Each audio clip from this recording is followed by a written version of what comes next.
Hey guys, welcome to my channel. कैसे हो आप लोग? होप आप लोग अच्छे होगे एज ऑलवेज और अपना टेक केयर कर रहे होगे और करना भी चाहिए गाइस, क्योंकि सबसे पहले ना health is most important thing. सबसे जो महत्वपूर्ण चीज़ है हम लोगों के लाइफ में सबसे पहले वो है हेल्थ। खास करके हम लड़कियों को अपने हेल्थ के बारे में ज़्यादा ध्यान देना चाहिए। रीज़न बीइंग क्यों मैं ये कह रही हूँ, क्योंकि ना मेरे एक near and dear one, actually मेरी एक friend, she has been through a lot. मतलब उसको एक्चुअली एक डिजीज़, मतलब क्रिटिकल जो होती है इलनेस, वो हो गई थी। एक्चुअली उसे हो गया था कैंसर, ठीक है। So and because of which she had to undergo chemotherapies, बहुत तरह का, क्योंकि ये बहुत ही पेनफुल बीमारी है guys. So I wanted to take that opportunity कि एक बारी मैं आके एक वीडियो बनाऊं जिसमें अवेयरनेस फैलाऊं रिगार्डिंग गर्ल्स, उनके हाइजीन को लेके, उनके पीरियड्स को लेके, उनके सिस्टम को लेके, सो दैट्स पता चले कि आखिर प्रॉब्लम क्या है। क्योंकि बहुत सारी लड़कियों को और हमारे जनरेशन की लड़कियों को पता नहीं होता, या फिर फॉर दैट मैटर लड़कियों को, औरतों को, माँ बहनों को, किसी को पता नहीं होता कि हमें एक्चुअली कैसे हैंडल करना है कुछ चीज़ों को, जिसकी गलती की वजह से उनको इस तरह की इलनेस हो जाती है। आई जस्ट वॉन्ट कि ये सब चीज़ें अवॉइड कर सकूं अगर मेरी वीडियो सब लोगों के पास जाए, और थोड़ी इन्फॉर्मेशन शेयर करना चाहती हूँ इस वीडियो के तहत। तो पहली चीज़ तो गाइज मैं आपके साथ शेयर करना चाहती हूँ कि सबसे पहली चीज़ है पीरियड्स, ठीक है। लड़कियों के जो मेंस्ट्रुअल साइकिल आते हैं, ठीक है। अब बहुत सारी लड़कियां हैं ना कि इस चीज़ को काफ़ी शेमफुल सोचती हैं, या फिर ज़्यादा वॉइस आउट नहीं करती, काफ़ी पब्लिकली मतलब बातों को अपने पेरेंट्स को नहीं बताती किसी तरह की अगर प्रॉब्लम उनको हो रही होती है। तो first and foremost I will say कि यार पीरियड्स जो होता है ना, that is a natural process, ठीक है।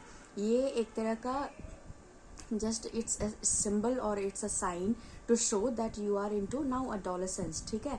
अब आप आ गए हो, आप एडल्ट बन गए हो, you are a teenager, you are grown up. So धीरे धीरे आप में हार्मोनल चेंजेस होते हैं। पीरियड्स जो है that is a must for every girl. अगर आपके पीरियड सही से नहीं आ रहे हैं गाइस, सो मेक श्योर कि आप गायनिकोलॉजिस्ट को दिखाओ, देखो कि क्यों प्रॉब्लम हो रही है। पीरियड्स आपके अगर 5 डेज से कम आते हैं गाइस, इट्स नॉट नॉर्मल, ठीक है। इसको हल्के में नहीं लेना चाहिए। और पीरियड्स में अगर पेन हल्का फुल्का हो विच इज़ बेरेबल, ठीक है। किसी किसी को थोड़ा होता है, काफ में पेन होने लगता है, थोड़ा फटीग होता है, थोड़ी टायर्डनेस होती है, किसी किसी को हल्की फुल्की दर्दें होती हैं, बैक में दर्दें होती हैं या फिर कुछ। तो अगर बेरेबल पेन है दैट इज़ बट नेचुरल कि पीरियड्स में थोड़े बहुत पेन होते ही हैं, क्योंकि हमारे बॉडी से वो ब्लड बाहर निकल रहा है, ठीक है। तो इट इज़ अंडरस्टैंडेबल, ये होता है। Just take rest, warm fluids पियो, जैसे थोड़ा सा कुछ भी, कॉफ़ी पी लो या फिर सूप पी लो अपने आप को बेटर फील करवाने के लिए। टेक अ डे ऑफ, ठीक है। अपने आप को टाइम दो, पैम्पर करो, डोंट स्ट्रेस आउट। अगर आप एक्सरसाइज कर रहे हो, योगा कर रहे हो, उस टाइम पे प्लीज़ सब कुछ बंद कर दो, ठीक है। And take very good care of yourself, ठीक है। दूसरी चीज़ है कि अगर आपको अनबेरेबल पेन होता है, जो कि आपको लगता है कि ओ माय गॉड मेरे से ये झेला ही नहीं जा रहा पेन, तो उस समय मैं सजेस्ट करूंगी कि आप प्लीज़ गायनिकोलॉजिस्ट के पास जाइए, क्योंकि ये हो सकता है because of some underlying symptom. It could be anything, it could be because of cyst. आजकल जो ओवेरियन सिस्ट हो जाते हैं उसके वजह से ये प्रॉब्लम होती है, बिकॉज ऑफ आवर लाइफस्टाइल। हमारी लाइफस्टाइल इतनी बिजी हो गई है नाउ अ डेज कि हम अपने आप को टाइम देते नहीं, बिकॉज ऑफ नाइट शिफ्ट। बहुत सारी लड़कियां कॉल सेंटर्स में काम करती हैं, बिकॉज ऑफ विच उनके डाइट, सोने का pattern, lifestyle, everything goes for a toss, right, which is understandable.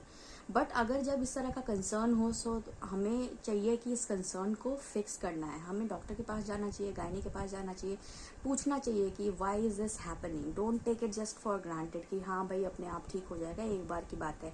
नहीं होता गाइस। पता है हमारी प्रॉब्लम क्या होती है कि हम जो छोटी सी चीज़ें होती है ना, अगर हमारे लाइफ में थोड़ी भी प्रॉब्लम आती है बॉडी में, हम उसको नज़रअंदाज कर देते हैं कि नहीं नहीं यार बाद में दिखा लूंगी, ये कर लूंगी, और बाद में करते करते वही चीज़ बढ़ जाती है गाइस, ठीक है।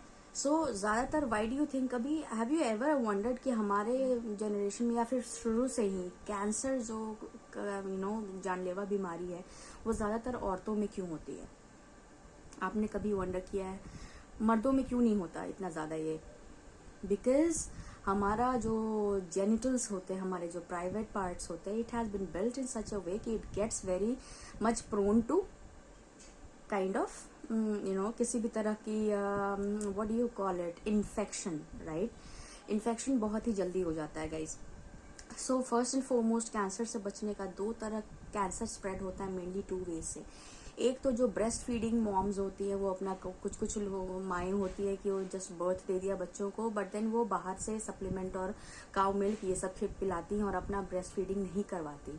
Guys this is very wrong, to be quite honest with you. Don't worry about कि आपके शेप एंड साइजेस ऐसे हो जाएंगे, मैं तो ऐसे हो जाऊंगी, मैं ब्यूटीफुल नहीं लगूंगी, मैं प्रेजेंटेबल नहीं लगूंगी। नो, अपने लिए भी आप सोचो गाइज।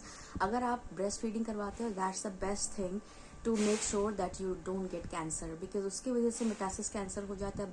ब्रेस्ट में एक बार कैंसर हो जाएगा वो पूरी बॉडी में आ जाएगा। बहुत इन्फेक्शन उससे होता है क्योंकि लम्प्स फॉर्म हो जाते हैं। आप मिल्क को बाहर नहीं निकाल रहे हो, नेचुरल प्रोसेस है। जैसे ही आप माँ बनते हो तो नेचुरल प्रोसेस होता है कि आपके ब्रेस्ट में उस तरह का मिल्क फॉर्म हो जाता है। It has to be taken out, ठीक है। मोर ओवर आपका जो चाइल्ड है उसको बहुत ज़रूरी है जो गाढ़ा पीला दूध होता है शुरू के 6 महीने का, दैट इज़ द बेस। वो बेस बनाता है और वही डिसाइड करता है कि आगे बच्चे की इम्यूनिटी कैसी होगी। सो दो चीज़ें होती हैं, बहुत क्रूशल है guys. Make sure if you are planning your motherhood, plan it accordingly. अगर आप चाहते हो कि आपका बच्चा स्वस्थ हो तो please please please breast feeding करवाओ। The second thing is hygiene. बहुत सारी लड़कियां होती हैं, मैंने देखा है, खुद भी देखा है। I was also working with the BPOs, मैं भी कॉल सेंटर्स में मैंने काम किया हुआ है। वहाँ पे मैंने देखा है कि गर्ल्स जनरली जाती हैं, अगर if they have to go and pee, right, सिर्फ पी करने के लिए जाना है उनको, तो फिर उसके बाद वो जेनिटल्स को वॉश नहीं करती।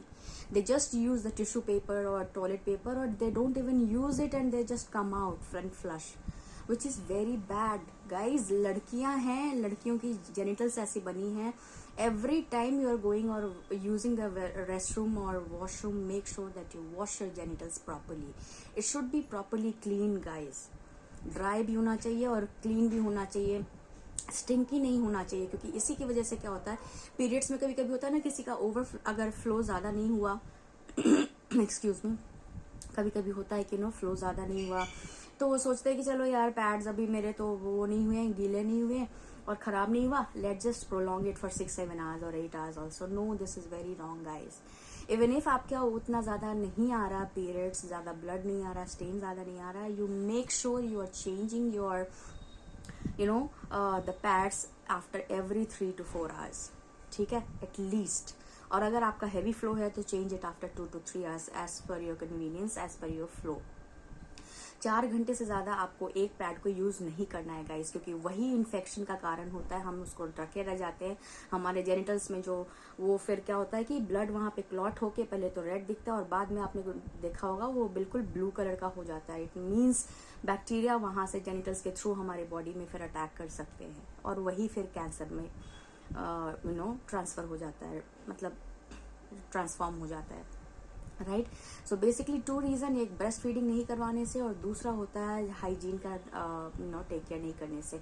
Make sure once you are back from your office, wash your genitals thoroughly, ठीक है। या तो आप ऐसी चीज़ सोप आप यूज़ करो जिसमें कुछ एसिड या फिर ये सब चीज़ें नहीं हो, न्यूट्रल चीज़ें हों, जैसे वी वॉश या फिर कुछ भी करके आप प्रॉपरली जेनिटल्स को क्लीन कीजिए 2 to 3 times a day, so that वो एरिया बिल्कुल क्लीन रहे, हाइजेनिक रहे, इट डजंट स्टिंक, ठीक है गाइज।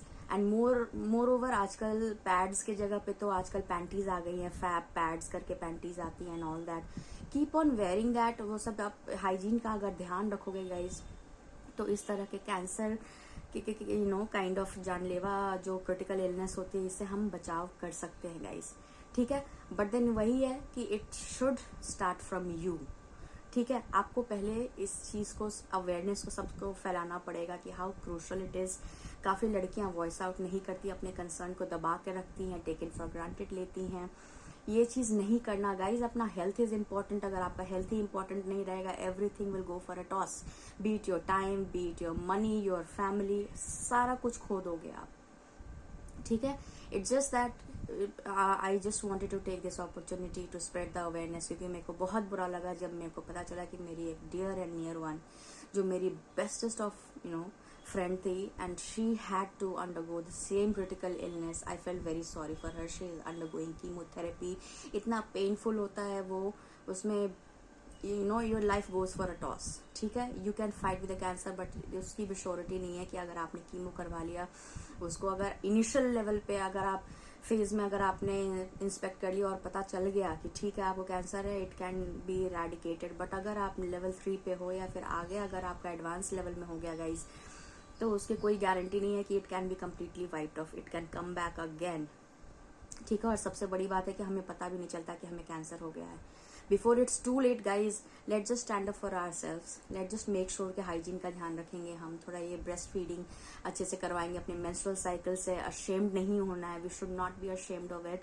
हमारे जो बच्चे हैं और नेक्स्ट जनरेशन के, हमें प्रॉमिस करना पड़ेगा कि उनको भी अवेयरनेस बताना पड़ेगा कि किस तरह से अवेयरनेस फैलाओ. जो हमारी छोटी सी बच्ची होती है, जैसे लेट्स से स्मॉल चाइल्ड, उनका जब आप जेनिटल्स क्लीन कर रहे हो, जब वो पी करती हैं या पूप करती हैं, तो मेक श्योर कि आप पीछे से आगे क्लीन ना करो उनके जेनिटल्स को. Instead of that start cleaning from आगे से पीछे की तरफ.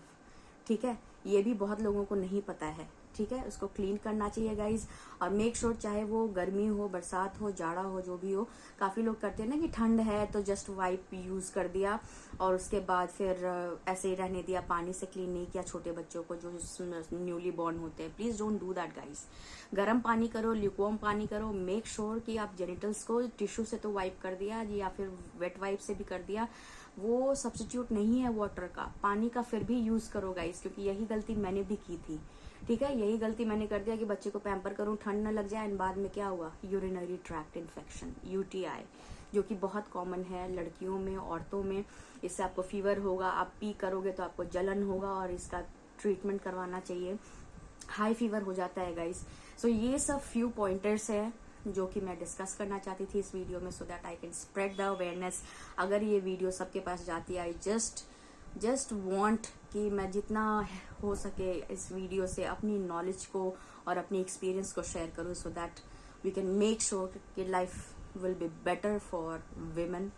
ठीक है, जो कैंसर वाली बीमारी है वो चीज पे बहुत जल्दी से जल्दी नियंत्रण किया जा सके. और हम कर सकते हैं गाइस, सिर्फ हमारे एक्टिव रह के, अपने आप को थोड़ा टाइम दे के, अपने हाइजीन का ख्याल रख के और अपने ब्रेस्ट फीडिंग मॉम्स थोड़ा सा ख्याल रख के, we can completely get this eradicated guys. ठीक है, so I just hope this video must have helped you in understanding what kind of problems do we face जब हम अपना ध्यान नहीं रखते. Please please please guys, I just request you to just stay healthy and stay blessed guys. Health is important. Health से बढ़कर कुछ भी नहीं है गाइज. ये मैंने अब मान लिया है, मैंने जान लिया है अपने एक्सपीरियंस से. That's why I wanted to share it with you guys. Okay, hope you had some information about what I was trying to talk about, and do take care of yourself guys. God bless everyone, and please please please do take care of yourself. God bless you.